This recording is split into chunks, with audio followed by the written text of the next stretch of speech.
saludo fraternal desde Bogotá, Colombia. Sean todos bienvenidos en los diferentes países, Estados Unidos, México, Perú, aquí en Colombia, Villavicencio, Bogotá. Bienvenidos todos a este espacio bastante interesante. Terminamos en el Club de Lectura de la Noche. Estamos de 9 a 10 hora Colombia. Terminamos de leer un libro bastante interesante, Burlar al Diablo. Y obviamente siempre que terminamos de leer nos quedan muchas inquietudes. Entonces, pues para ello hemos invitado a nuestro amigo, escritor, conferencista, empresario, formador de líderes. Él ha escrito más de 15 libros. Su último libro, Emprender, un camino hacia la libertad. Y por eso lo hemos invitado para esta ponencia y que hagamos un conversatorio sobre el libro Burlar al Diablo. Adelante, Willy Caicedo. Bienvenido. Bueno, muy bien, muchas gracias a José Manuel Gutiérrez Santa, que permite que nos enlacemos, podamos encontrarnos una vez más en este espacio, el cual me satisface muchísimo. Estar, de verdad, esto lo disfruto siempre, porque siempre he querido conocer gente, hablar con la gente, escuchar, ¿no? Y sobre todo, de pronto, contribuir, de pronto, precisamente sobre la ley del dar, que es una ley, es un principio que la mayoría de pronto desconoce el potencial. Y eso me satisface muchísimo. De igual manera, y con toda la admiración y el aprecio a Miriam Silva, que hace las veces de anfitriona, y obviamente pues me presenta, digamos, muy amablemente. También mucho agradecimiento, mucha consideración. En ese orden, saludo a todas las personas que están en los diversos lugares, en los diversos países. Sabemos que lo que nos une, lo que tenemos en común es la lengua castellana. Y esa nos permite de pronto comunicarnos un poco más, entendernos y por ende ser solidarios. De manera que todos sean muy, muy bienvenidos en los diversos lugares. Y aquí estamos para discutir un poco, digamos, la apreciación de lo que es el libro que tenemos en mesa, que es Más inteligente que el diablo. También se conoce como Burlar al Diablo. ¿Cómo burlar al diablo? Bueno, de entrada el libro nos coloca una perspectiva intrigante, ¿no?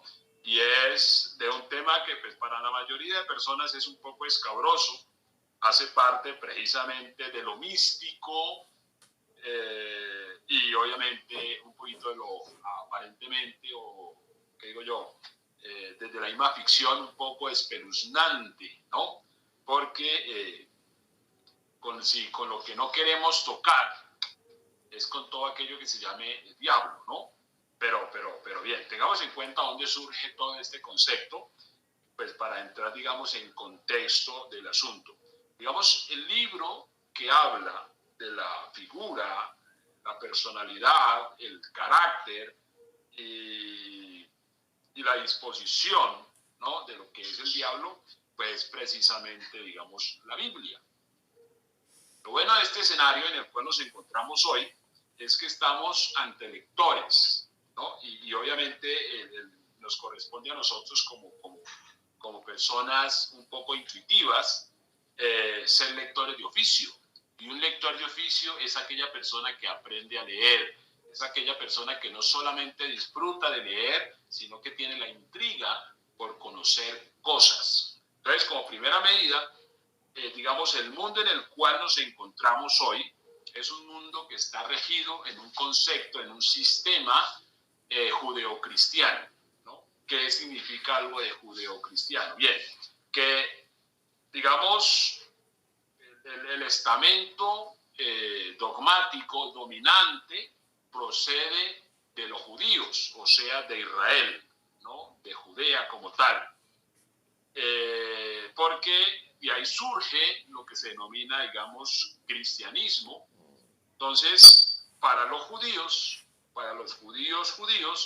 existe un libro que se llama, o sea, un compendio de libros que se llama la Torá, que corresponde al Pentateuco y al libro de los Salmos, ¿no? Básicamente. Para ya Occidente, donde nosotros nos encontramos, ¿qué es Occidente? Lo que no es Oriente, ¿no? Digamos, del Mediterráneo hacia acá, entonces eso se denomina Occidente y algunos lo llaman gentiles. Entonces hay un libro que predomina, que es básicamente lo que es la Biblia. Entonces, ahí es donde nosotros encontramos sobre el proceder, el carácter, la consigna de lo que es el diablo, ¿no? Eso para tenerlo en cuenta. Digamos que el mundo en el cual nosotros nos movemos está regido por un concepto judeo-cristiano. Por eso es menester que nosotros tengamos, digamos, desde nuestra figura de lectores, esa parte clara, ¿no? Entonces, alternado a los libros que leemos, es muy importante también leer, digamos, el texto sagrado para comprender, en este caso específico, lo que nos plantea Napoleón Hill, ¿no? Entonces, Napoleón Hill obviamente es una persona dedicada precisamente a la investigación, a todo lo que es el concepto de liderazgo. Cuando nosotros hoy vemos, digamos, los oradores, digamos, sí, los conferencistas, digamos, gran parte de lo que es la literatura de desarrollo personal, obedece a este personaje Napoleón Hill. Y ahí conocemos el concepto de mind master o mente maestra, ¿no? Mente maestra. Entonces, para tener en cuenta el contexto de dónde surge todo este asunto del libro Cómo burlar al diablo, ¿no? Pues para que ya tengamos claridad y no pensemos, aunque obviamente ya creo que la mayoría leyó el libro, de los cuales, reitero, es uno de mis favoritos. Entonces, si alguno de pronto no lo ha leído, igual es importante tener en cuenta para no hacerse ideas un poco rígidas, ¿no? Y fantasmagóricas sobre el tema. Entonces, el comportamiento que va haciendo, digamos, la descripción que va haciendo el libro, que son básicamente preguntas, es una entrevista, por ejemplo, podríamos hablar una entrevista desde la cripta, ¿no?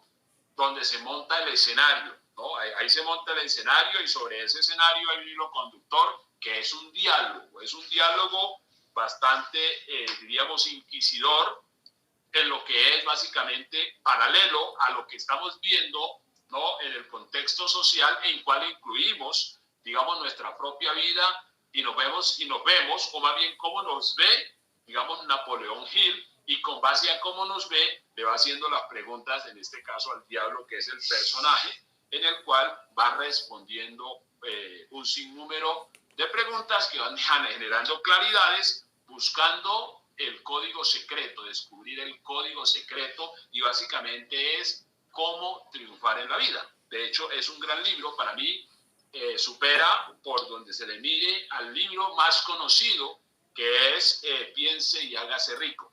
Tengamos en cuenta que este libro permaneció oculto durante muchísimo tiempo. Es un libro, digamos, escrito, digamos, prepublicado en el año de 1938 y obviamente por razones propias de la época, de las circunstancias, el libro fue básicamente oculto. En sí podemos decir que la revelación del famoso código secreto es justamente la publicación del libro. De ahí que por el título, reitero, la mayoría de la gente pasa por alto la lectura de este libro. Yo sé que quienes lo leyeron lo disfrutaron muchísimo y esperamos que en esta ocasión vayan muchas, digamos, haya mucha participación, que eso pues por ende nutre desde luego, digamos, en este caso, este tipo de ponencias para comprender lo que es el libro, que básicamente está dirigido a personas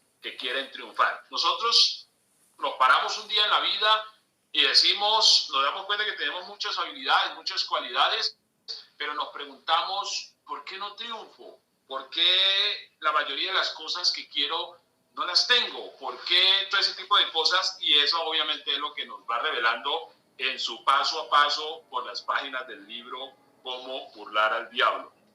Entonces, es un diálogo basado en preguntas, donde empieza todo el asunto, donde se dice, digamos, a los seres aferrados a la tierra, seres aferrados a la tierra, que somos nosotros como humanos.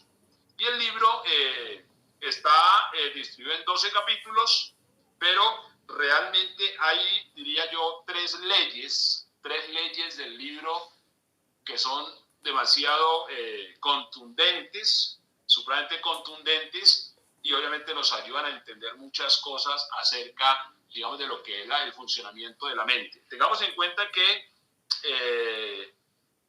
lo que va planteando el autor es precisamente que, por ejemplo, el diablo nos conoce como la palma de la mano. Y por ende, puede de alguna manera manejar, ¿no? Y el manejo no es, como muchos piensan, de pronto a través del terror, a través del desespero como tal, no, es muy sutil, mire. Y una de las cosas que descubre uno rápido en el libro es que el primer control del maligno sobre una persona es la pobreza. O sea que el libro de entrada nos coloca frente a verdades. Y hay verdades que uno de pronto se le van a los sesos por descubrirlas y uno dice, ¿realmente qué es la verdad? ¿No? Y una de las verdades más contundentes hoy tiene que ver con la economía. Pero quizás nuestra mente está diseñada para negarlo. Pero es una verdad por lo siguiente, porque digamos que las verdades tienen que ponerse a prueba si son verdades para de alguna manera tener sustancia. Y una de las cosas importantes dentro del libro es que si nosotros somos conscientes hoy de lo vulnerables que somos, cuando no hay una economía, entonces vamos a quedar alienados. ¿Sí? O sea que la alienación es un control, digamos, de masas, la alienación, ¿no? Y la alienación no es más que no tener autonomía. O sea, una persona alienada es una persona que no tiene autonomía. ¿Y qué es una persona que no tiene autonomía? Entonces uno dice, a veces uno cree que uno tiene autonomía porque uno habla, ¿no? Pero realmente la autonomía está representada en esas cosas que tienen que ver con la libertad, con la capacidad de decisión, ¿no? Con el poder ir y venir, con el poder hacer. Y sabemos hoy que para poder ir y venir, para decidir inclusive, hay una situación que la mayoría de la gente no la ve porque es como una cortina y es básicamente la economía. Entonces, ante la economía, en este caso, digamos, el maligno pone a la humanidad entera a hacer cosas alienadas, es decir, que no se sabe qué es, que no se entiende qué es. Y esa parte es bastante significativa porque va llevando a una sociedad que sucumba y por eso viene la angustia, ¿no? Y sobre eso, una de las cosas que es el hilo conductor del libro es, por ejemplo, la indecisión. La indecisión. ¿Qué es la indecisión? La incapacidad para toma de decisiones. Es decir, en algunos momentos nosotros advertimos de que algo está mal, de que algo no va bien. Y ya sabemos que no va bien, pero nos cuesta tomar una decisión. ¿Por qué? Porque precisamente creemos que tenemos control y obviamente vamos haciendo algo que llaman algunos autores procrastinación. Entonces vamos dilatando las cosas y mientras vamos dilatando las cosas, entramos en otra ley que es crucial en el libro, que es el espacio, el elemento tiempo, ¿no? El elemento tiempo. Digamos que el tiempo juega a favor y en contra en simultánea, ¿no? El tiempo juega, digamos, el elemento tiempo juega a favor o en contra en simultánea. ¿Por qué? Porque el tiempo nos juzga, ¿no? Pero al mismo tiempo también nos puede de alguna manera felicitar, ¿no? El tiempo nos puede quitar o el tiempo nos puede dar, ¿no? Así como algunos dicen, el tiempo lo dirá, ¿no? Entonces, cuando uno se ve en contexto, es decir, en este presente, entonces uno dice, ¿qué ha hecho el tiempo de mí? Y es probable que haya hecho una persona aburrida, es probable que haya hecho una persona, diríamos, negativa, ¿no? Una persona negativa, que ya la parte esta de lo negativo y lo positivo tiene que ver con la otra ley, que es el compás hipnótico. O sea que básicamente en esas tres leyes va girando el libro y entonces ya lo otro son diálogos, son allí preguntas, son respuestas, pero va girando en torno a eso, de por qué los seres humanos están atados, digamos, están atados a la tierra y no atados, en este caso, digamos, al cielo. Y lo cual quiere decir que hay una parte que es clave, que es la definición, porque hablamos de la definición, la capacidad de definirnos, ¿no? Entonces, a veces nosotros creemos que de alguna manera hemos crecido, ¿no? Que de alguna manera tenemos ciertos atributos, algunos conceptos un poco académicos y toda la cosa, pero realmente en este diálogo todo se simplifica a lo que es básicamente el resultado, es decir, ¿quién soy yo en este momento? ¿Cómo me siento yo en este momento? ¿Cuán satisfecho soy, digamos, hoy de lo que era ayer cuando niño? ¿No? ¿Cuántos quizás de esos anhelos de niño los he alcanzado hoy? ¿No? Y si no los he alcanzado, ¿por qué? Todo eso está de alguna manera expuesto en estas leyes, que básicamente es el elemento tiempo, ¿no? Digamos, el compás de lo hipnótico y lo que es básicamente digamos, lo que es la sabiduría en su contexto, ¿no? Porque una de las cosas importantes creo que es en el capítulo 9, donde el libro habla de lo que es el fracaso como tal, ¿no? El fracaso para la mayoría es fracaso, ¿no? Pero cuando nosotros vamos en procura de la realización, el fracaso es sumamente necesario, porque el fracaso, es decir, una persona que fracasa, es una persona que está encaminada a la realización, a alcanzar el éxito. ¿Por qué? Porque al menos sabe, ¿no? Digamos, de dónde procede, ya tiene un punto de partida y sabe hacia dónde moverse, porque está, digamos, en una situación de anhelo, de alcanzar objetivos, y por alcanzar objetivos fracasa, o sea, yerra. Y entonces, lo importante del fracaso no es quedarse en el fracaso, sino aprender de él. Y eso es bastante crucial, porque nos va diciendo precisamente que todo está en la mente. O sea, básicamente partimos de un libro que habíamos leído, que habíamos discutido hace unos días atrás, que se llama el Kybalion, ¿no? Donde hay un principio, es que es la mente, el principio de mentalidad, o sea, todo es mente, sin excepción, todo es mente. Y dentro del contexto del compás hipnótico, hablamos de energía. Por lo tal, ya definimos que, según el autor, en este caso, el diablo es energía negativa, o sea, energía maligna. Energía maligna. Entonces, podemos decirlo, y claro, y concluyo con él, concuerdo con él, digamos que en la medida que en nuestra mente, en nuestro cuerpo hay el negativismo, pues obviamente estamos literalmente poseídos, es decir, hemos albergado esa parte, porque ahí es donde empieza el juego, ¿no? Ahí es donde empieza el control, es en nuestra mente, y cómo pensamos, cómo procesamos, ¿no? Esa parte es muy importante. ¿Por qué? Porque es en sí la fijación de la energía. La fijación de la energía crea el hábito. Y es ese hábito el que llega a hacer una alienación en las personas, en la energía, y lo cual quiere decir que se resuelve, por decirlo de alguna manera, la incógnita, porque encontramos dónde está la clave de todo, y es la energía que nosotros albergamos y la forma como la procesamos, la forma como la concentramos. Esa energía fijada es, por ejemplo, digamos que uno amanece un día y entonces uno dice, hoy me doy cuenta de que yo soy un perdedor.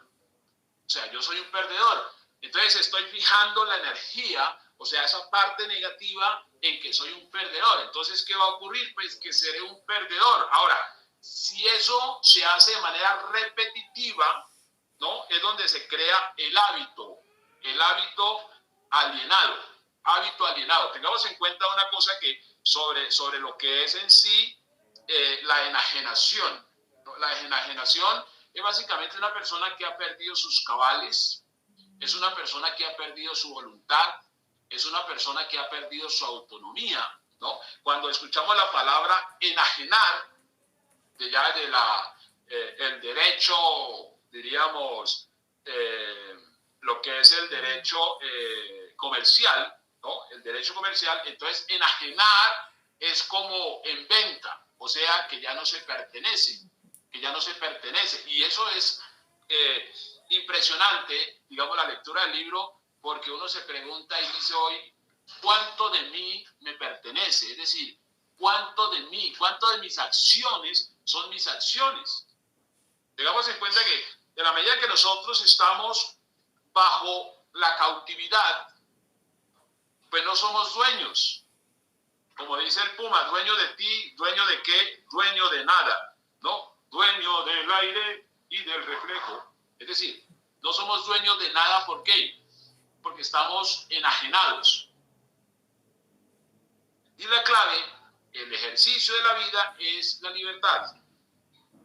¿No? La libertad, lo que procura Napoleón Hill es ayudar a que las personas sean libres, y entender la libertad es en qué implica la libertad. Obviamente el mismo alienador, que es el maligno, ha llevado a la masa a desviarse del objetivo. Entonces las personas se van por caminos, digamos, equívocos, tratando de alcanzar algo que no lo van a lograr porque lo han perdido de vista. Y eso es ahí cuando la energía positiva se vuelve un hábito que hace enajenar, digamos, al individuo y en su totalidad, digamos, lo que es la masa, porque la lleva por caminos un poco oscuros. Y uno ve, por ejemplo, digamos, cómo las personas, por ejemplo, que están trabajando, pues las personas primero no se preguntan por qué están trabajando, que es básicamente una discusión que se da quizá en el capítulo 9 también, sobre el tema de la escuela y quizás un poco el asunto, digamos, de lo que es la religión. Entonces, ¿por qué las personas hacen las cosas? ¿No? Y dice que por qué la escuela le ha impedido al ser humano que piense por sí solo.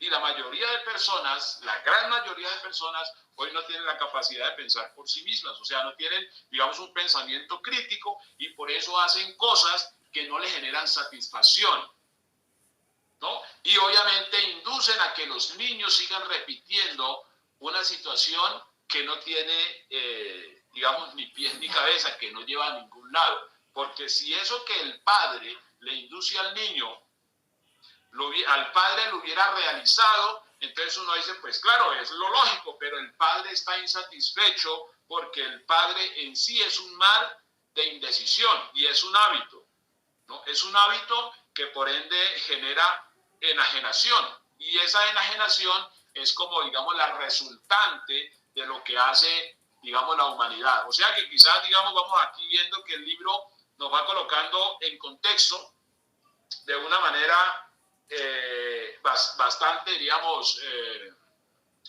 diagonal con respecto, digamos, no digamos, a los conceptos como nosotros queremos ver o entender la verdad, sino como es. Y la forma más práctica es partiendo de lo que es el resultado, partiendo de lo seguros que nosotros podamos ser, de lo conformes que podamos ser, de lo realizados que podamos ser, ¿no? Porque si de alguna manera uno hoy se siente realizado, pues como digo, conforme y con cierta seguridad, pues entonces estamos diciendo que hemos burlado al diablo, ¿no? Si no es así, entonces el diablo nos ha burlado, quizás nos está burlando, y por ende, pues obviamente el ejercicio es bastante importante, y es entender que todo es mente y que nuestra mente radica, digamos, la solución. En la mente está el problema, pero a su vez está la solución, lo cual es bastante importante saberlo porque nos pone el tema,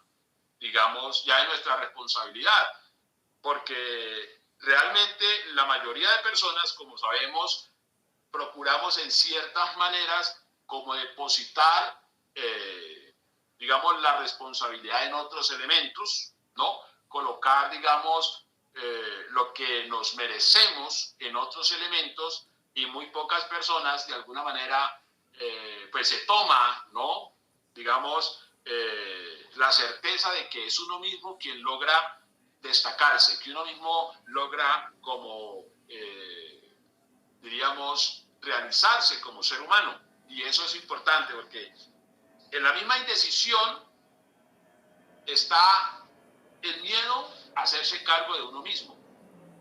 Por eso ustedes escuchan con frecuencia cómo muchas personas se escudan en los papás, ¿no? En los familiares, en el país, en la circunstancia, para justificar la no productividad, la no realización. Y de pronto las personas piensan que ese argumento los va a salvar, pero no es posible porque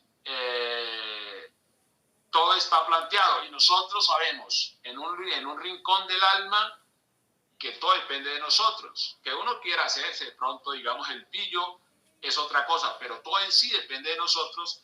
Y obviamente lo que procura en este caso Napoleón es hacer que como que nos sacudamos un poco y entendamos la sutileza, porque reitero, es la sutileza de las cosas, porque en sí el éxito, que es lo que determina en este caso, digamos, el elemento tiempo, está a un grado. O sea, nosotros estamos a un grado del fracaso o a un grado del éxito. Es bastante interesante esta parte cuando entendemos la función, digamos en este caso maligna, que es la función negativa en nosotros. Y cuando podemos descifrar nosotros el qué es ser negativo, porque irónicamente nosotros como seres humanos, la mayoría de nosotros cree que es positivo. ¿Sí? Uno cree que es positivo, porque realmente uno escucha, muy pocas personas, no, yo soy negativo. No, la mayoría de las personas creen que es positiva. Pero realmente para nosotros hacer una verificación de este argumento, siempre se va a ver reflejado en el resultado, digamos, en nuestra acción dominante, que finalmente es la que marca la pauta, cuán positivos somos, ¿no? Cuán negativos somos. O lo mismo que decir, cuán decisos somos, ¿no? O cuán indecisos. Y entonces vamos a ver que predomina la indecisión, porque hay miedo. Y el miedo es una energía, y por ende es una energía maligna. O sea que en términos, digamos, ya un poco teológicos, decimos que el miedo es diabólico. Y el miedo es el que petrifica y el que domina a una persona y a una familia y a una nación. Por eso, ante el miedo, las personas huyen en masa, dándole el control a los tiranos. Porque hasta el día de hoy sabemos que el miedo no le ha ganado absolutamente a nadie. Y eso es bastante, diría yo, determinante saberlo, porque estamos hablando de mentes alienadas, o sea, locas, mentes sin autonomía, mentes sin poder, mentes sin criterio, mentes sin pensamiento propio. Y ustedes se dan cuenta que en cierta manera la mayoría de personas buscan la aprobación de los demás, ¿no? La certificación, ahorita que se escucha la palabra certificación, es que alguien debe certificarme a mí como ganador. Y no funciona así, no funciona así porque la vida siempre demanda resultados.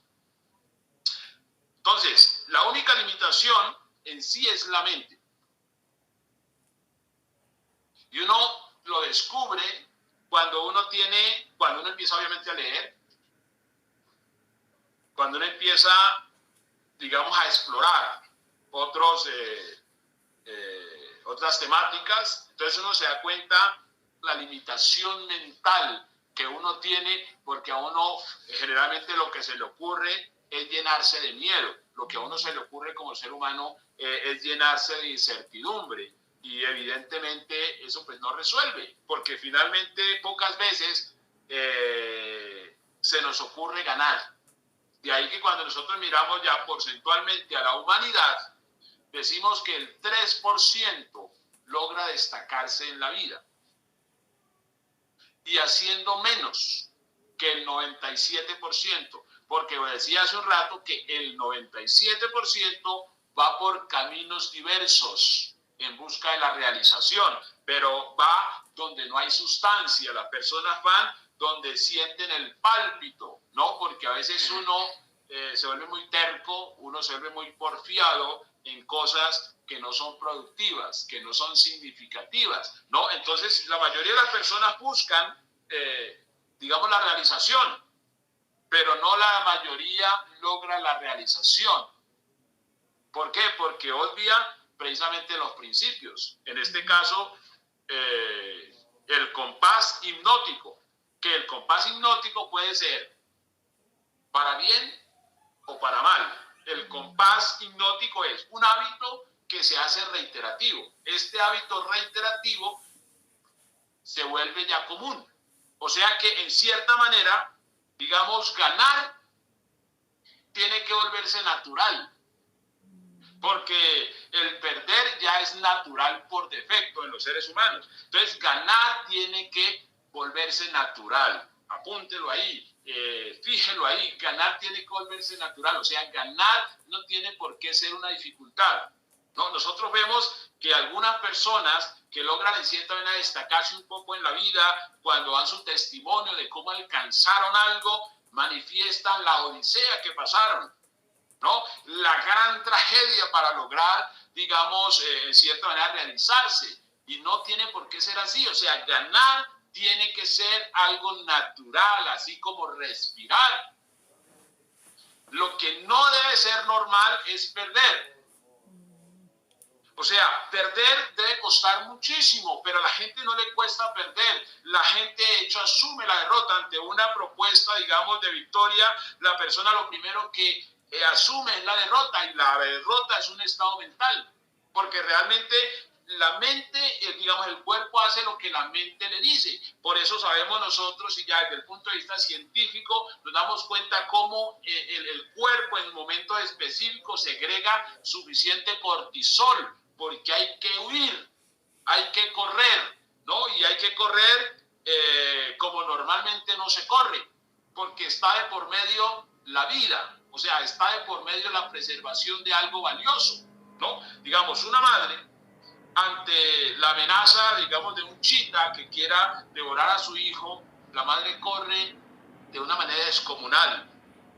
¿Por qué? Porque hay algo que se llama por qué, hay algo que se llama significancia, y eso básicamente son los secretos de los cuales ignoran la mayoría de las personas, y por eso el diablo las domina.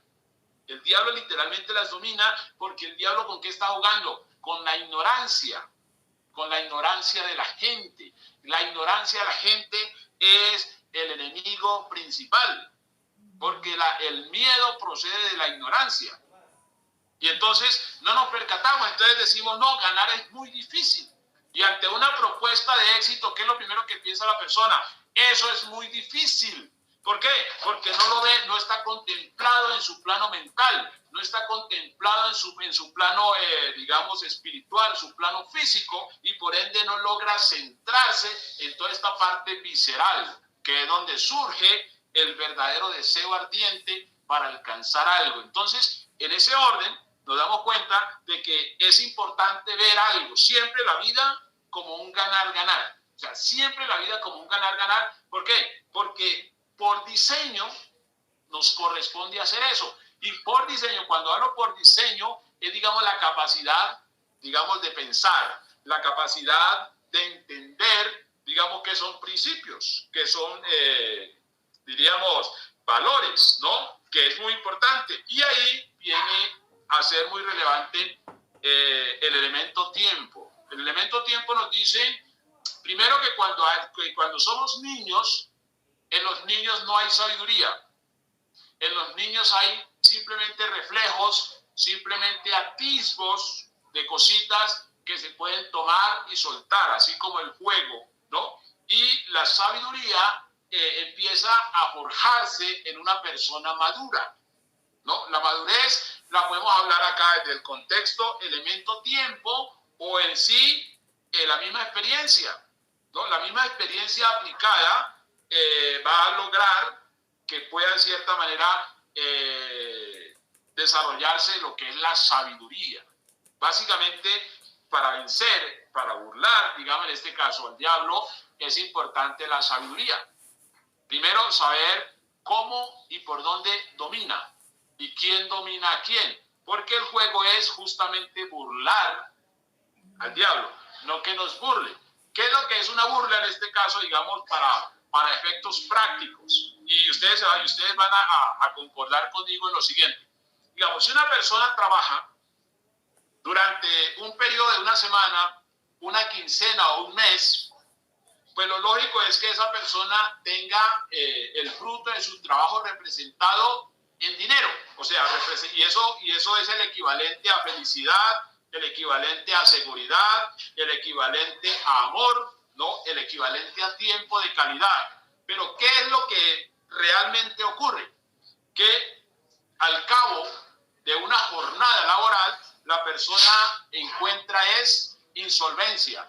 Y con la insolvencia, como efecto dominó, cae la seguridad, cae la felicidad, cae la paz, cae el amor, ¿no? Y cae la confianza y cae, digamos, la compañía. Es decir, caen muchas cosas, pero la persona persiste en hacer algo que no le está resolviendo, ¿no? Y eso es una situación en la cual decimos que no hay sabiduría.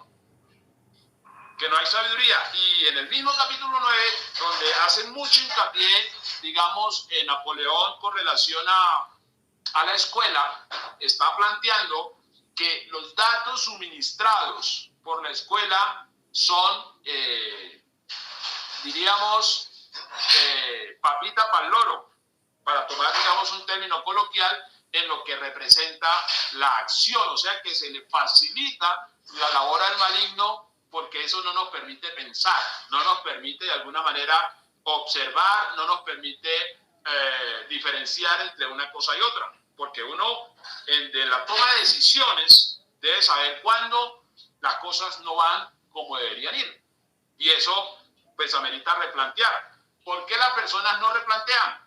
Porque están literalmente enajenadas, están alienadas, que es el término más preciso, ¿no? La pérdida de autonomía, la pérdida de autonomía. Y uno tiene que colocar ahí, si tenemos apuntes en la mesa, ¿qué es lo que nos hace perder autonomía? O sea, ¿qué nos hace perder autonomía? Porque la autonomía debe constituirse en un pilar de nuestro carácter, ¿no? En un pilar de nuestra existencia. ¿En qué punto soy autónomo y en qué punto no soy autónomo? Eso es muy importante. Por ejemplo, cuando nosotros nos damos cuenta que somos vulnerables, que estamos subordinados porque carecemos de algo que representa, que debería representar, digamos, nuestra excelencia por la cual ostentamos nuestra misma existencia. Eso sería bastante importante. Y por ende, eso nos va a llevar a percatarnos de que hay un hábito que es muy sutil, que es el hábito de la indecisión. La mayoría de las personas son indecisas, y cuando uno descubre que es indeciso, pues uno jamás logra alcanzar algo significativo, y uno lo que argumenta es básicamente una excusa, plantea una excusa. No es culpa mía, es culpa de las circunstancias, no es culpa mía, es culpa del clima, no es culpa mía, es culpa de la atmósfera, o sea, es la culpa del otro. Y eso es bastante complejo, porque en la mayoría de los libros importantes nos dicen que la excusa es una enfermedad. O sea, la excusa es un argumento de personas alienadas, de personas que han perdido la autonomía, que han perdido el control de sí mismas, personas que han sido vendidas, es decir, que uno toma este zurrón y deja que otro lo administre. Más o menos así como cuando uno, digamos, cuando uno se emplea, normalmente uno le entrega el cuerpo a otro para que el otro disponga, para que el otro le diga cuándo entrar o cuándo salir. Y obviamente el libro está dirigido a personas que no quieran estar sin autonomía. Está dirigida a personas que quieran ser autónomas, que quieran ser dueños de sí mismos, que tengan un pensamiento crítico, que tengan un pensamiento sólido, que tengan un pensamiento emancipado, que vean las cosas de una manera distinta y que hagan una transformación inicialmente personal y que eso contribuya con, digamos, la solidaridad en otras personas, y es que insten a que otras personas empiecen a pensar, ¿no? Que se salgan de la caja, que no se dejen dominar por la pobreza, en este caso principal, o sea, como pilar, que no se dejen dominar por la pobreza, que no se dejen dominar por la enfermedad, porque si hay pobreza y hay enfermedad, por consecuencia habrá humillación. Y cuando el ser humano lo humillan, de hecho no el ser humano, el ser vivo, pues obviamente se siente demasiado, se duele mucho, y eso pues obviamente es bastante complejo. De manera que vamos hasta ahí, y si hay de alguna manera cosas en las cuales podamos contribuir, podamos enfatizar, pues con mucho gusto. Adelante, Miriam. Bueno, muchas gracias, Willy. Acá, digamos, terminamos o es una pausa. Acá terminas o ya empezamos Pues con las vamos a preguntas. hacer lo que nos corresponde, pues para que Perfecto. decimos siempre que es la participación, la apreciación de lo que pasamos leyendo, lo que de pronto nos impactó, lo que de pronto comprendimos, lo que no comprendimos, ¿no? Inclusive lo que nos gustó y lo que quizás no nos gustó. De eso se trata. Perfecto. Bueno, muchas gracias, Willy. Vamos muy bien. Digamos que el libro es muy profundo. De pronto las personas que no lo han leído o que escuchen términos, bueno, como les dije, Willy es lector de oficio, pero es escritor. Y este libro, el último que él tiene de Emprender, un camino hacia la libertad, pues se basa en toda esa literatura que tiene, porque hay información, digamos, vemos en este libro el problema, pero también hay la solución, la salida. Entonces, quisiera preguntarle a las personas que ya lo han leído, si alguna pregunta que tengan, alguna inquietud les quedó claro, o pues que conversemos un poco acerca, digamos, de lo que es la literatura de este libro. Herminia, ¿qué nos dices? Que también lo leyó. Sí, buenas noches. Bueno, fundamentalmente hablaban de la indecisión que nombra Willy. El tiempo es lo otro que se maneja mucho en el libro, que necesitamos tener un buen uso del tiempo para no caer en indecisiones y no aprovechar el tiempo. También Willy comentó la parte de la influencia de la educación y de la religión, que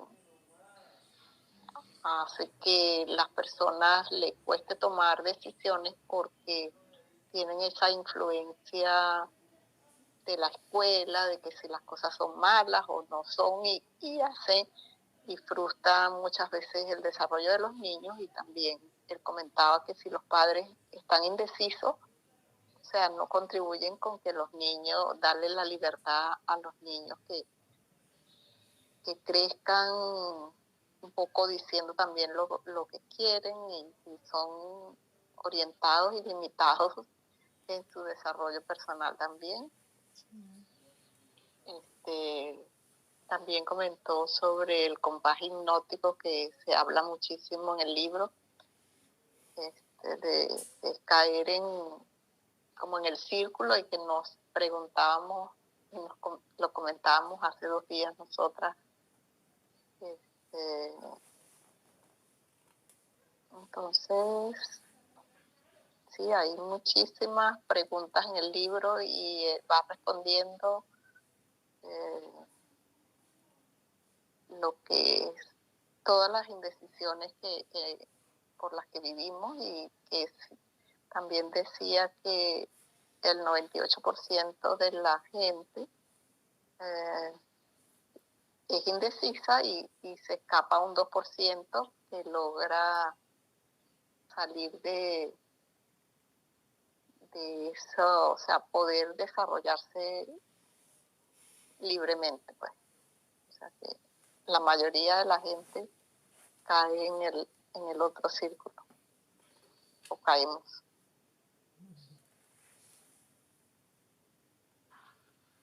Sí, claro, digamos que precisamente la pregunta que debemos hacernos es por qué la indecisión, es decir, y la forma más práctica de resolverla es decir, siempre una de las formas de pensar, ¿no? Usando, digamos, la mastermind, ¿no?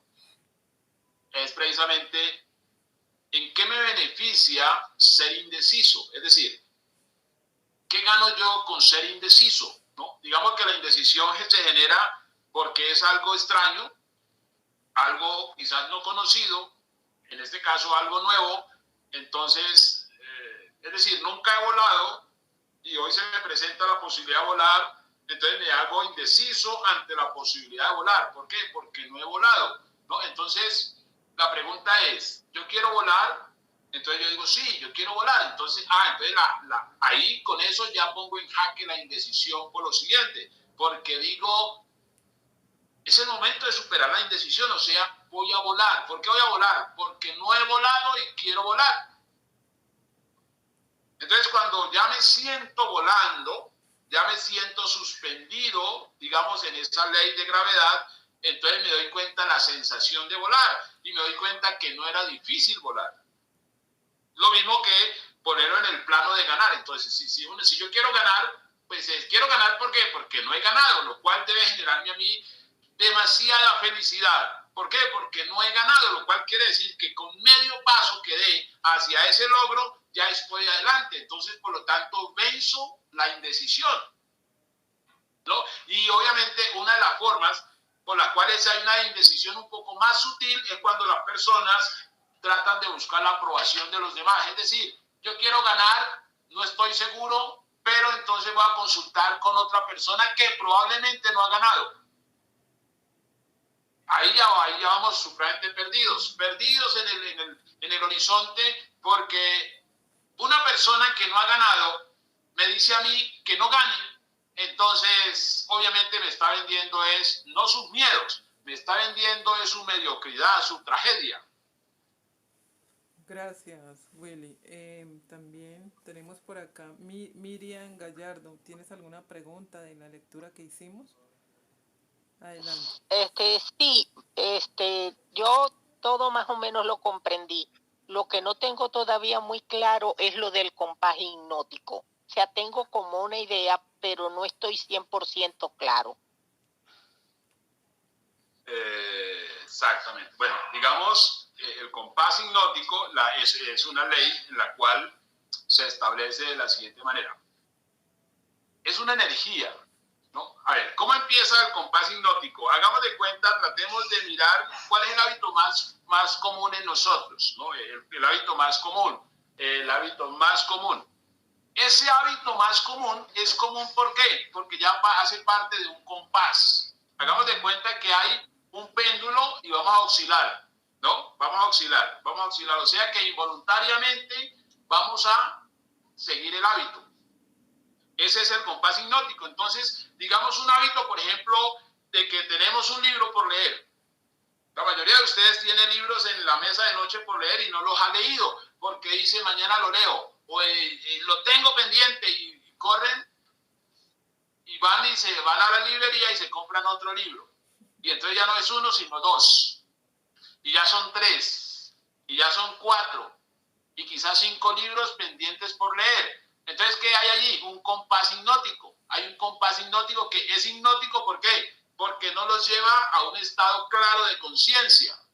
Entonces, ya como no es uno, sino 5 libros, entonces dicen, no, ya ven una carga. ¿Me hago entender? Entonces, ese hábito, esa obligación ya va a ser una carga. ¿Por qué? Porque le han dejado tomar ventaja. ¿Por qué? Eso se llama ritmo. Ritmo, las cosas que se van acumulando. Las cosas que se van acumulando de manera cíclica. Eso es un ritmo. O sea, o compás. Es lo mismo compás o ritmo. Entonces, eso va haciendo, entonces se van acumulando cosas. Y a la mayoría de las personas, digamos, se van acumulando cosas porque en principio no lo ven prioritario, ¿no? Porque sé que es mucho más fácil leerse un libro,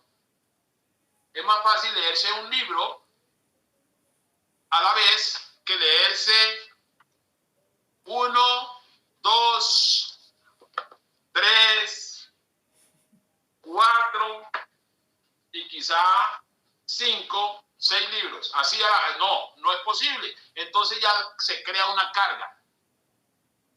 Entonces, sin darnos cuenta, una carga que para el plano físico es peso, imagínense para el plano mental, es peso en la mente. ¿Por qué?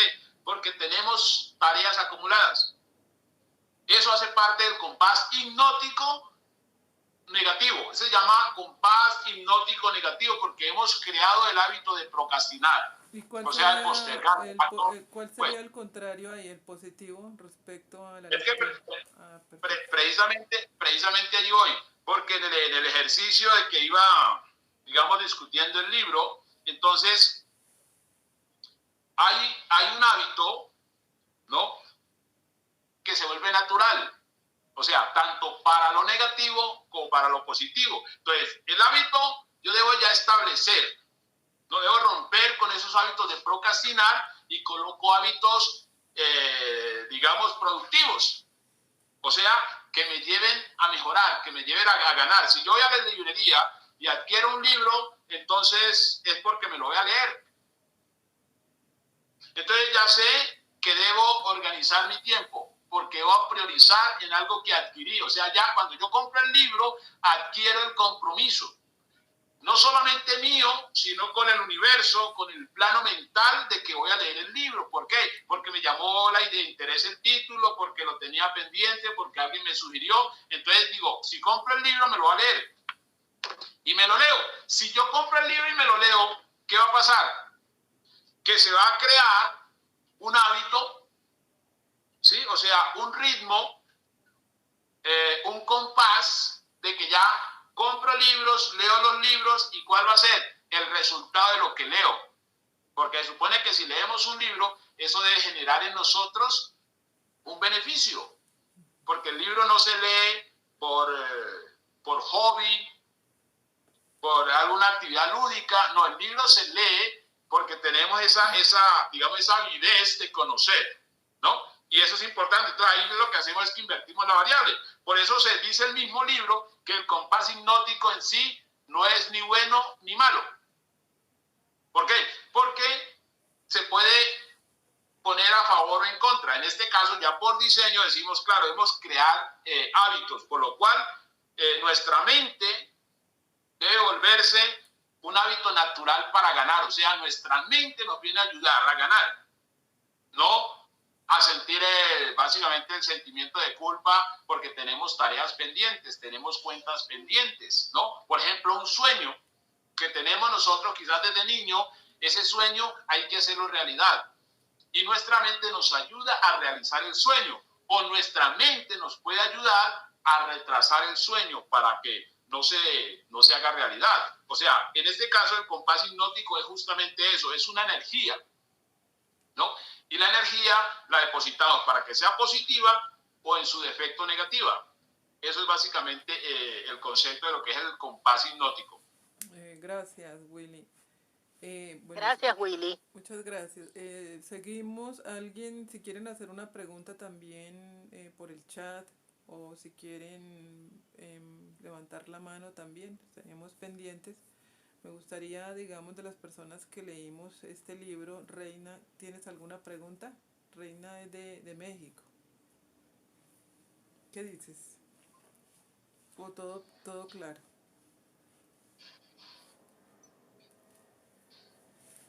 Manuel, ¿tienes alguna pregunta? ¿Ya leíste el libro Burlar al Diablo? Adelante, Manuel. Hola Miriam, gracias. No, todavía no lo he leído. Bueno,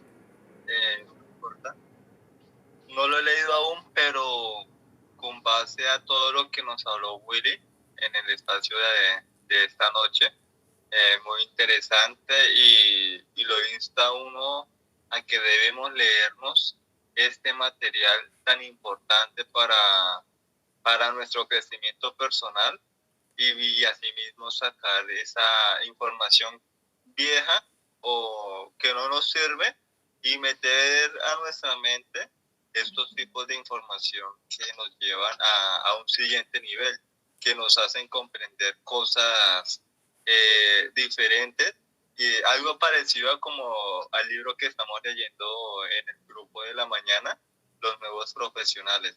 Entonces, es aceptar una nueva información, aceptar que hay nuevas cosas, nuevas oportunidades que no nos da la vida cotidiana, que no nos da ese trabajo, ese merecido, entre comillas,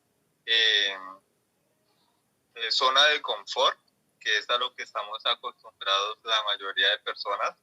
Y cuando encontramos algo que realmente nos llama la atención y nos quiere sacar de esa zona, es cuando nos estrellamos.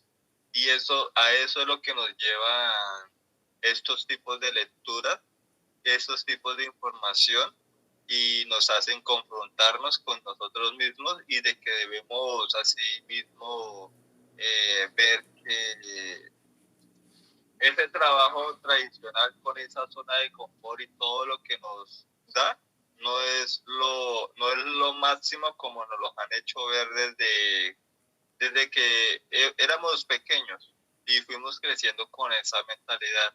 Entonces simplemente debemos cambiar el chip, cambiar el coco con la información que teníamos con la información que nos brinda en la actualidad los libros escritos por estas personas que han tenido ese éxito, que han tenido esa libertad que muchos de nosotros queremos, anhelamos.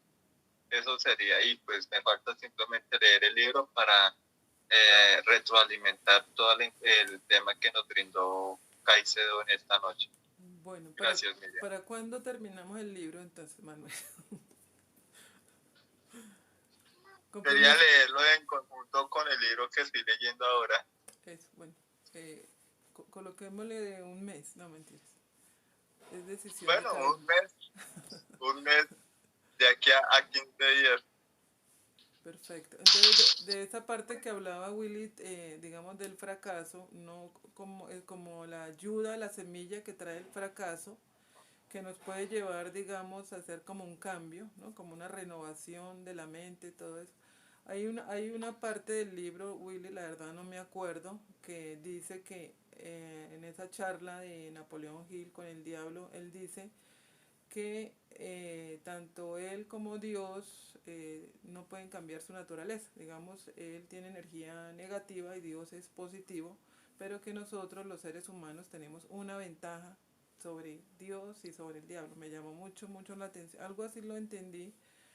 ¿Cómo me puede explicar como esa parte? La ventaja bueno, que claro, digamos, sí, esa parte está en el capítulo 4, en el sentido de que precisamente como busca indagar un poco Napoleón con relación de por qué el diablo y por qué hace tantas cosas, ¿no? Entonces, bueno, hay un dicho que la mayoría de nosotros hemos escuchado, ¿no? Que dicen que más sabe el diablo por viejo que por diablo, o sea, el tiempo, ¿no? El elemento tiempo es clave.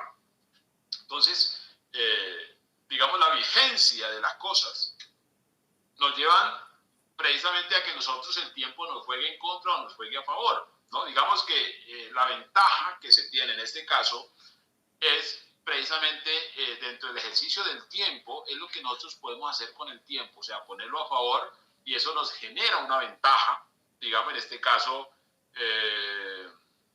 como el libro dice, es burlar, pues ahí es que burlarlo, y burlarlo es cuando nosotros salimos victoriosos, digamos, en esta aventura de la vida, porque la mayoría de la gente no sale victoriosa porque el sistema la pone a hacer cosas totalmente tontas, o sea, totalmente absurdas. Y miren cómo lo digo sin sonrojarme, pero la mayoría de las cosas que hace la gente, que la gente tiene como tótems, que tiene como elementos, digamos, de veneración, como por ejemplo el trabajo está haciendo estragos en la población mundial. Pues la gente no se da cuenta porque la gente fue inducida, ¿no?, a que venerara algo que le está quitando la vida. Literalmente le está quitando la vida, que no le está generando ninguna satisfacción. Y eso lo está, digamos, virtiendo sobre los niños, sobre las nuevas generaciones. Entonces, el elemento de entender esto, de comprender verdaderamente a qué juega uno en la vida, pues uno tiene que jugar es a ganar. O sea, uno tiene que jugar es a entender, digamos, en cierta manera la trama, ¿no? La trama, toda novela tiene trama, es entender la trama. Entonces uno dice, pues claro, me están poniendo a hacer un juego que no lo voy a ganar. Y uno debe percatarse temprano de que está jugando un juego que no va a ganar. El dedicar la vida al trabajo es un juego que no lo va a ganar. Ahí se pierde el tiempo de la persona, el tiempo de la familia, el tiempo, la noción del tiempo y obviamente el mismo ejercicio de conocer. Porque es que mire, por ejemplo, el solo hecho de la lectura. Para la lectura necesitamos ¿qué? Tiempo. Pero ¿qué es lo que la gente no tiene? Tiempo. Y eso es una encrucijada. Entonces la persona que más se esfuerza en la vida, entonces va a sufrir más en el ejercicio de ese argumento. ¿Por qué? Porque la persona va a decir, trabajo mucho. Usted debe entenderme por qué no me lee un libro. Porque es que yo llego cansado. Y si llego cansado, pues lo más lógico es que descanse. Ah, pero mañana me toca hacer lo mismo que hice hoy. Lo cual quiere decir que no veo en el inmediato presente un espacio-tiempo, ¿no? Un elemento tiempo para leer. Porque es que a partir de la lectura es que primero me doy cuenta quién es Dios. O en este caso, digamos, a partir de la lectura es que me doy cuenta qué es bueno y qué es malo, ¿no? Porque, digamos, la lectura nos permite salirnos, ¿no? Y tengamos en cuenta que el elemento tiempo, Napoleón lo define como la cuarta dimensión, ¿no? La cuarta dimensión. Nosotros generalmente permanecemos en una dimensión, ¿no? Casi en una 2D, básicamente, pero poco asimilamos la tercera, cuarta, quinta, séptima dimensión, porque las dimensiones las vamos a asimilar es en la mente, y para eso necesitamos aprender a pensar, porque aprendiendo a pensar, aprendemos a sentir. Aprendiendo a sentir es que empezamos nosotros a aprender a decidir, a elegir qué es lo mejor, porque ya vemos la amalgama de circunstancias que hay en nuestro ambiente y vamos a elegir lo mejor de lo mejor. ¿Sí se han dado cuenta que en esa primera dimensión a la persona lo primero que se le ocurre es buscarse un trabajo? Y empiezan las personas a amar el trabajo porque sienten que eso es lo único que tienen. Porque la persona dice es que si yo no trabajo no como. Y eso no es cierto. No es cierto. Esa es una dimensión limitada. Es una dimensión limitada y ahí es donde el maligno atrapa. Ahí es es donde el maligno atrapa, porque en consecuencia la idea es que el ser humano tenga tiempo para hablar con Dios. Entonces ya encontraron dónde está la trama, dónde está el juego. El juego es que la persona no tenga tiempo para sí misma, o sea, para caer en cuenta de que necesita de un elemento superior. ¿Y cómo, ¿no? Que necesita ¿y cómo haría la persona, digamos, para gestionar el tiempo?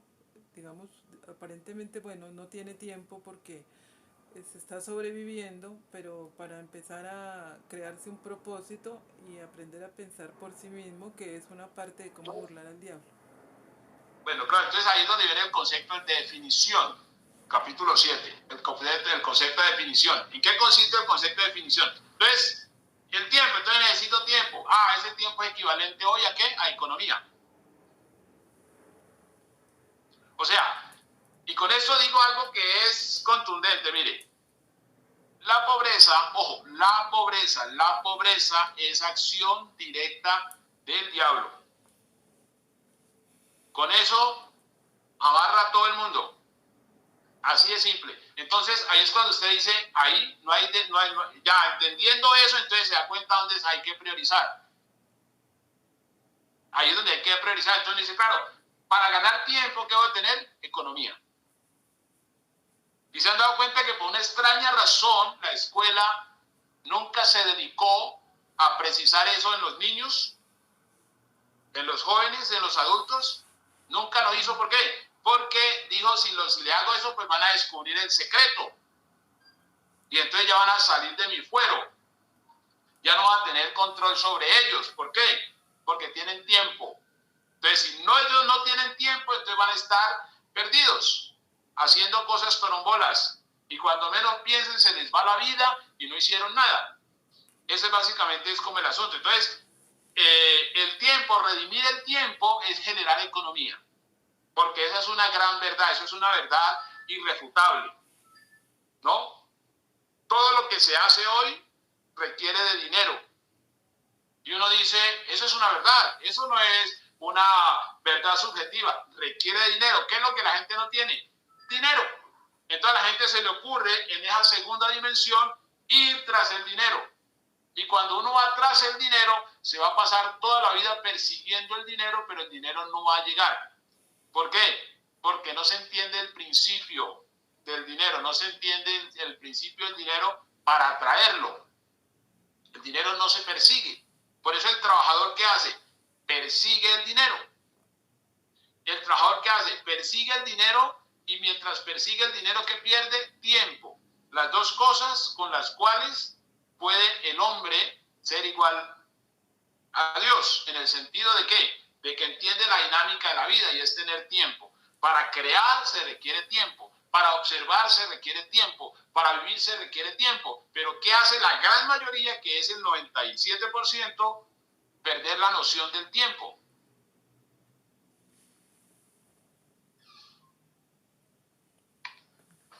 Perfecto. ¿Alguien más tiene alguna pregunta? ¿Quiere hacer alguna aclaración? ¿Algo que quiera aportar? Que igual estamos entre amigos, estamos aprendiendo. Adelante, Ray. Sí, una disculpa, no podía prender mi micrófono. Bueno, hablando de todo esto, si nosotros se nos ha complicado tanto que todavía venimos de una generación pues que tenía pues como que más disciplina, más enfoque, ¿no? A la realidad. ¿Cómo aplicarlo ahorita a los niños que realmente están perdidos, a la juventud?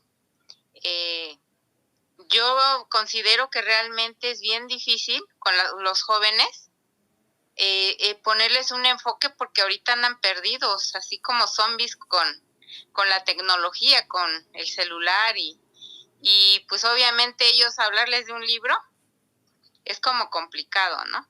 Yo creo que todavía nosotros, bueno, al menos así lo pienso, que todavía nosotros que somos así como que nos gusta la lectura, como que ellos van viendo el ejemplo y son todavía de leer, así lo veo yo con mis hijas. Pero veo por todos lados que ya nada más van como zombies con el celular, e incluso hasta caminando. Entonces sí es así como una situación difícil. ¿Cómo se les podría alentar? Porque obviamente si nosotros hemos vivido una situación complicada con todo lo que no estaba tan feo antes, ahorita como que siento que es más complicado en ese aspecto disciplinar a un joven, a un niño. De qué manera podría uno inculcarles, sobre todo porque ya no digamos la escuela, si en ese tiempo estaba complicadísimo, ahorita no, pues la escuela, con perdón, pero pues viene siendo una basura ya para la educación de los niños, la verdad. Esa es mi pregunta. Gracias. Bueno, tengamos en cuenta algo muy importante, y para que le encontremos el punto positivo, ¿no? El punto positivo a este asunto, que siempre me apasiona esta discusión en específico. Por lo siguiente, a ver, digamos, nosotros somos una generación transitiva, ¿no? O sea, nosotros somos la generación transitiva porque nosotros venimos de antes de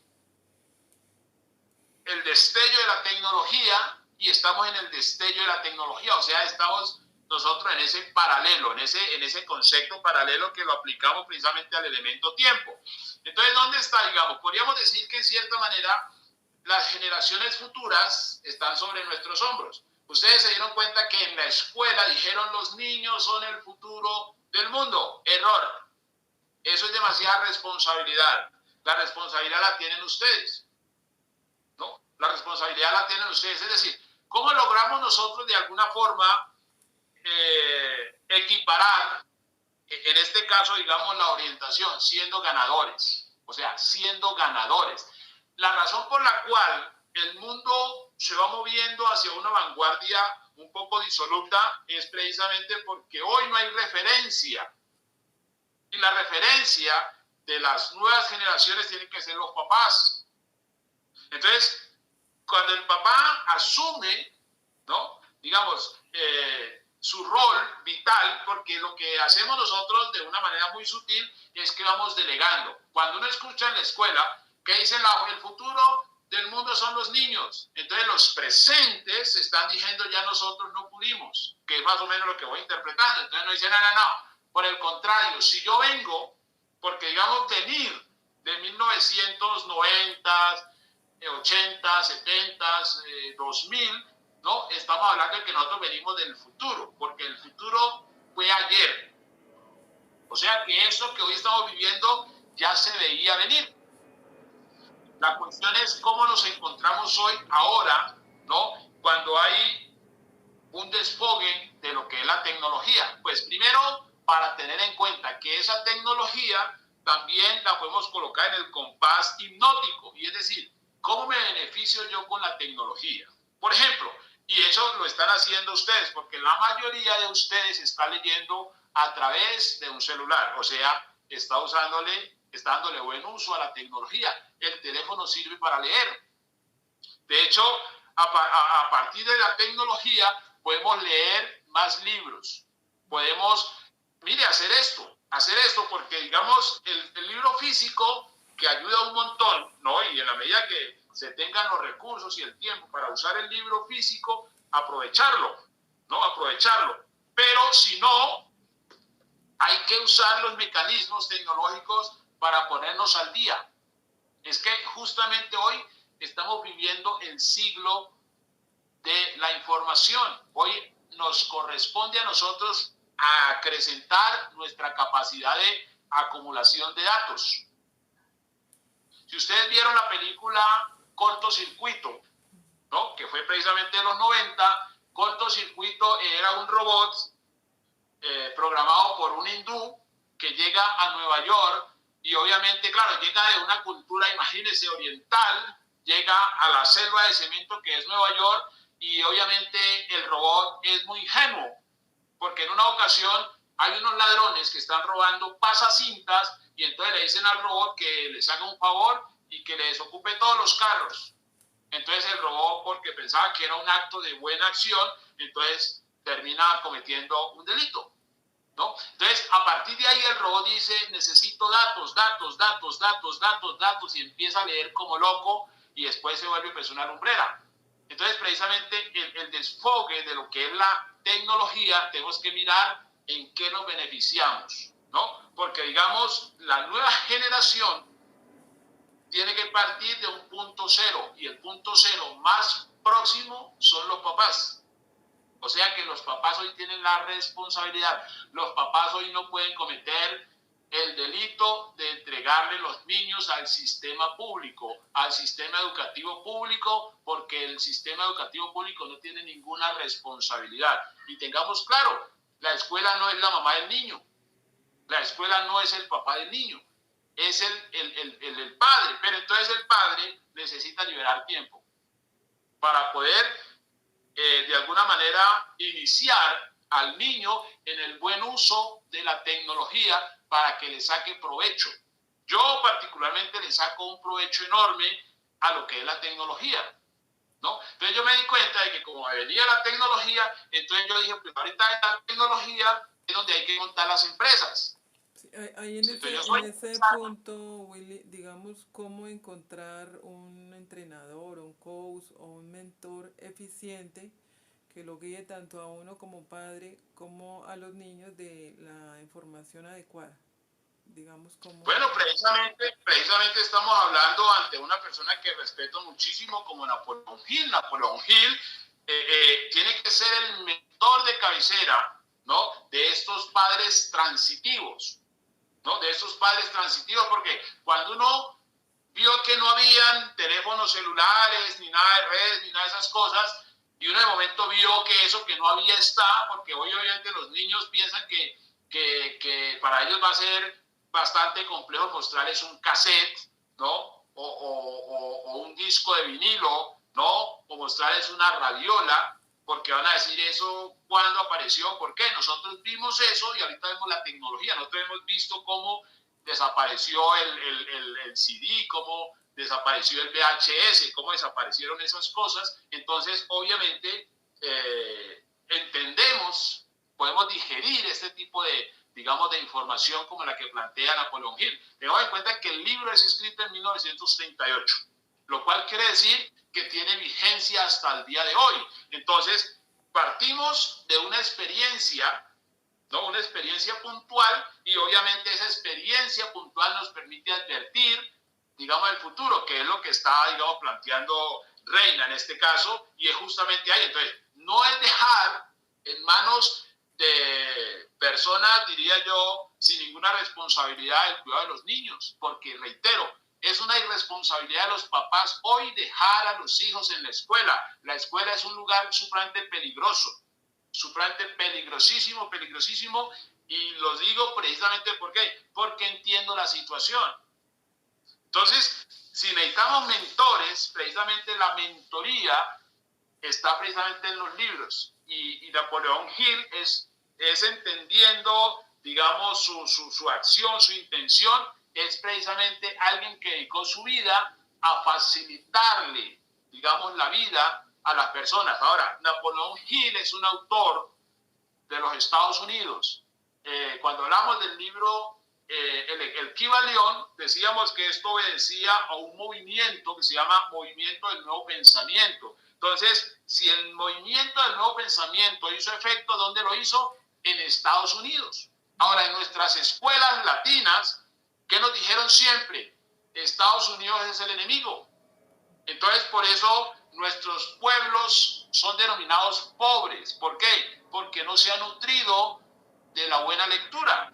Acá ustedes son conscientes de que conocen más, por ejemplo, las venas abiertas de América y todas esas cosas que son horrorosas, ¿no? Que generan resentimiento y tal, todo ese tipo de cosas. Entonces, no hay una lectura que en cierta manera nos ponga en perspectiva con el éxito, con el logro. Y el éxito, ojo, definan siempre el éxito como el tiempo. O sea, a la medida que usted tiene tiempo, es cuando se considera una persona, digamos, que está por encima, porque ya está, digamos, sobre lo que es la cuarta dimensión. De manera que si usted como padre no tiene tiempo para estar pendiente de su hijo, está en una situación alienada. O sea, no es autónoma, entonces está delegando. Entonces usted no le puede exigir al sistema que le responda por el resultado de sus hijos. O sea que se da cuenta que es una tragedia en la cual la masa va de una manera sutil, sin ver dónde está el problema. Pues hoy lo estamos planteando. En la medida que se libera tiempo, entonces imagínese que usted lea con el niño, ¿no? Que usted de alguna manera sea más diestro, porque muchos padres no son diestros con las redes sociales. Y hoy hay que ser diestros con las redes sociales, porque en las redes sociales hay un paso al abismo. Y entonces un día dijo Franco de Vita, todo por el maldito trabajo. ¿Se da cuenta? Entonces uno dice, todo por el maldito trabajo. Entonces toda esa parte tiene mucho sentido. Y esto, claro, puede caer pesado a una persona porque quizás no está lista para asimilarlo. Y eso es lo bueno del libro, que nos pone a pelear contra nuestros propios argumentos, ¿no? Pero algo que le genera a uno satisfacción en la vida es ver el resultado, porque el resultado es lo que cuenta. Finalmente, el libro dice, por sus frutos los conoceréis. Así es, correcto. De pronto, Aide, que leyó con nosotras el libro, ¿tienes alguna pregunta o alguno quiere agregar algo, o cerramos ya o nos despedimos? Hablen ahora o callen para siempre, como dice, cuando uno se va a casar. Bueno, entonces ya dimos, son las 10:30. Espere que no veo mucho, sí, 10:30. Entonces, pues ha sido un placer estar con ustedes. Willy, muchas gracias por la explicación. Yo sé que en la medida que vayamos leyendo y repetimos el libro otra vez, de pronto surgirán nuevas preguntas, pero en Willy tenemos un mentor, digamos nosotros los que hacemos parte de el grupo, un grupo que tenemos que se llama Alto Nivel de Lectura y de Explicación de Emprendimiento. En el Willy siempre hemos encontrado un amigo, una persona de confianza donde podamos resolver todas las preguntas que tenemos, porque pues se ha dado a la tarea Willy de investigar, de leer, de aprender, de escribir para poder darnos respuesta, y si no la encontramos. Entonces la encontramos en los libros. Muchas gracias a todos. Un saludo para todos los países. Herminia, gracias. Miriam, Aide, Reina, Olivia, que está una amiga aquí de Colombia, con la que compartimos kilómetros de amistad también. Mauricio, Frandey, Josefina, los que estamos acá, muchas gracias y nos vemos en el próximo libro.